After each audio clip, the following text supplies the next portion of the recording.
شرعی مسائل جاننے کے لیے تراب ایجوکیشنل سسٹم کے چینل کو سبسکرائب کیجیے۔ نمازی کے سامنے سے گزرنا گناہ، اور یہ اتنا بڑا گناہ ہے کہ جس راوی نے حضور علیہ السلام سے حدیث شریف سنی وہ فرماتے ہیں کہ حضور علیہ السلام نے فرمایا اگر تمہیں پتہ لگ جائے کہ نمازی کے سامنے سے گزرنا کتنا بڑا گناہ تو تم میں کا کوئی آدمی 40 دن کھڑا ہونا گوارا کر لے گا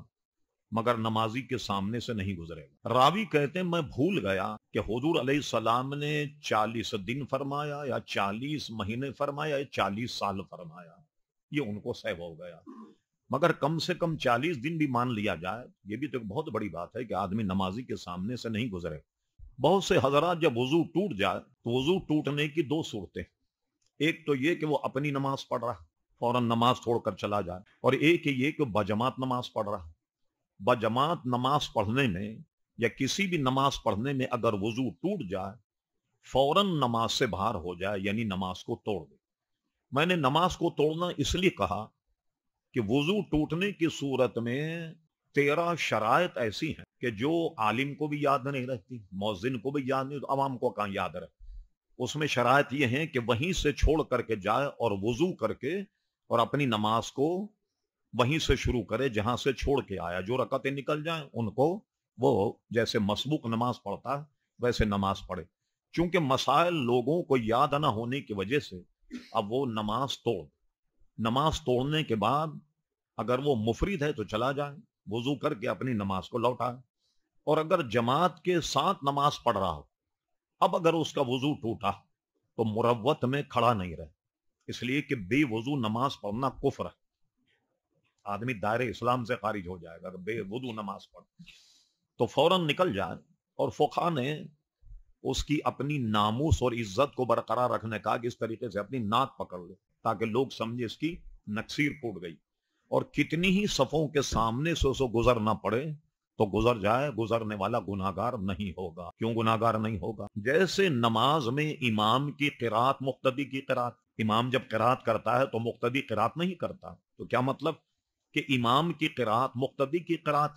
تو امام کے سامنے چونکہ سترا ہے، یہ آڑ ہے دیوار کی، یہ پوری آڑ جو ہے یہ پوری مقتدی کے لیے سترا ہے، تو نمازی گزرنے والا گناہگار نہیں ہوگا، اور چلا جائے وضو کرنے کے لیے اور نماز توڑ کر جائے، ظاہر اسے 13 شرطیں تو یاد نہیں ہوں گی، اور اس کے بعد میں وہ آن کر کے اپنی نماز کو اس طریقے سے پڑھے جیسا کہ کوئی تاخیر سے آنے والا آدمی جس کو مسبوق کہتے ہیں اس طریقے سے نماز پڑھتا۔ اب اس کے بعد میں جہاں یہ خلا ہوا تو اب چاہیے کہ پچھلی صف میں جو آدمی خلا دیکھ رہا ہے اس کو آن کر کے پورا کر دے۔ ایک بار یہ اس نے خلا پورا نہیں کیا، 2-3 صف میں کوئی نیا نمازی آیا، اس نے خلا کو دیکھا کہ بیچ میں خلا، تو اس کے بعد وہ کتنے ہی نمازیوں کے سامنے گزر کر وہاں چلا جائے، اس خلا کو پورا کر دے تو نمازی کے سامنے سے گزرنے کا گناہ نہیں ہوگا۔ اور ایک حدیث شریف میں اعلیٰ حضرت فاضل بریلوی نے فتح و رضیہ اسے تبصرہ کیا، فرمایا کہ مسلمانوں میں انتشار کا ایک سبب یہ بھی، اس لیے ایک حدیث شریف میں ہے تم صفیں درست رکھا کرو، جیسے آپ دیکھیں ہم اس کو حیثیت نہیں دیتے، اور عموماً ہم امام کو چاہیے کہ تکبیر تحریمہ سے پہلے صفوں کو دیکھ لیں صفیں درست ہیں یا نہیں، نے فرمایا کہ اگر صفیں درست نہیں رکھو گے تم میں انتشار پیدا ہو، مسلمانوں آپس میں ٹسل پیدا ہوگی، انتشار پیدا ہوگا آپس میں اگر صفوں کو درست نہیں رکھو۔ امام اہل سنت فتح رضیہ نے فرمایا کوئی عجب نہیں کہ یہ آج کل جو انتشار ہے اسی وجہ سے اپنی صفوں کو درست نہیں رکھتے۔ بخاری شریف کتاب الصلاۃ میں حدیث ہے، غالباً اس میں یہی تھا مسئلہ کہ کسی کا وضو ٹوٹ گیا، وضو کرنے چلے گئے اور بیچ میں خلا تھا، حضور نے نماز پڑھائی اور تمام نمازیوں کی طرف مخاطب ہو کر فرمایا